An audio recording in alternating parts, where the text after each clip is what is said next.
littérature. En effet, Gaza, c'est le siège de drames individuels, Samson, drame collectif, les réfugiés, 300 000 depuis des années et des années. Et c'est surtout le lieu de l'action du nouveau drame, du nouveau théâtre de poche en création mondiale. Un drame de et mis en scène par un jeune dramaturge, auteur de théâtre, qui était aussi journaliste sur les lieux, là-bas à Gaza, qui s'appelle Joël Jouanneau et qui est interprété par deux grands comédiens de Suisse romande, que sont Yvette Terola et Jacques Denis.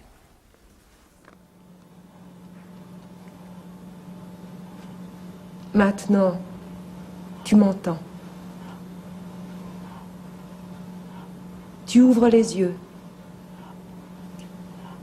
Sans bouger, tu dis « C'est toi, Marie ?» Et moi « Oui, Léo. » Alors toi, j'ai pensé « Elle ne viendra pas. »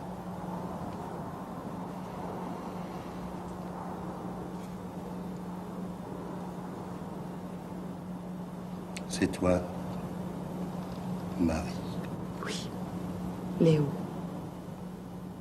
En exergue de votre pièce, vous citez cette phrase de Thomas Bernhardt: « Inutile d'essayer d'écarter l'angoisse en raisonnant, cela se retire seulement à l'aube. » Est-ce que ça résume votre travail, peut-être? Je crois, oui, dans la mesure où c'est une pièce écrite par un insomniaque qui met aux prises un homme et une femme dans un lieu abandonné, à Gaza, donc dans un univers violent, et où cet homme et cette femme ont décidé de se régler leurs comptes et de régler ses comptes au vaste monde. Alors c'est une nuit d'orage, donc ils ont convoqué leurs fantômes, leurs pensées noires, leurs monstres, mais ils attendent l'aube avec impatience. Et c'est un moyen de dire pour moi aux spectateurs, évitez de trop raisonner ce qui se dit durant le temps du spectacle, car sinon vous courez le risque de vous apercevoir que le monde du jour est peut-être plus carnassier encore que celui de la nuit. C'est comme si je voulais dire, après une nuit de cauchemar, le mieux est de prendre un petit café au lait, tranquille, avec une barre de chocolat. Samson disait vrai.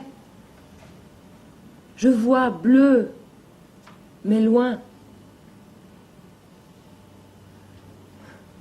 Le plus dur reste à faire.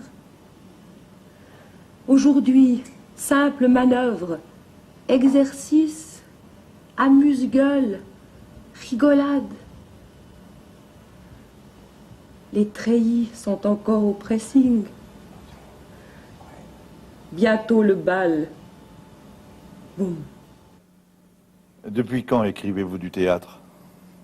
La décision d'écrire des pièces de théâtre a été prise le jour où j'ai décidé d'abandonner le journalisme, devant donc une scène très violente au Moyen-Orient, où j'ai trouvé en moi une espèce de morbidité et complaisante, presque une jouissance devant l'horreur. Ce jour-là, j'ai dit, il faut rentrer chez toi, jeune homme, et te mettre à écrire sur ça, mais dans ta chambre. C'est plus sain pour toi et plus moral. Tenue de gala exigée pour tous. Boum. Je vois Gaza en feu. Des milliers de soldats hallucinés se lancent à la recherche des derniers enfants fous. Boum. Je te vois, Léo, au sommet du grand pic. Bleu nuit, plus la tache blanche. L'œil sur le festin. La laine déjà putride.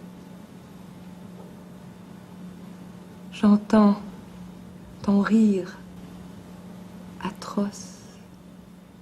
Vous avez un sourire radieux et vous ne parlez que du monde qui meurt et qui souffre. C'est un sacré paradoxe, ça, non? C'est-à-dire que ça, c'est une question très intime. Je crois que plus le monde est barbare et plus j'ai tendance à sourire. Oui, c'est vrai, mais on dit que le rire est la politesse du désespoir, mais chez moi, je crois que c'est un pied de nez. Je m'en sers comme d'une épée. Et si ça continue, d'ailleurs, si le barbarie va en s'améliorant, je crois que je vais finir par éclater de rire. Je te laisse, mon ange. À toi les beaux jours. Vous voyez, là on a la scène, là on a la salle au théâtre de Poche, et on a donc cassé cette séparation entre les spectateurs qui sont là et les acteurs là.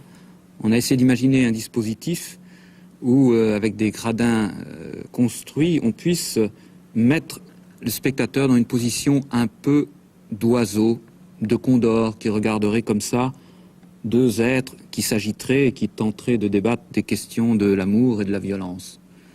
Il regarde où il veut, mais il doit sans arrêt changer le déplacement de son regard. Il choisit entre l'homme et la femme.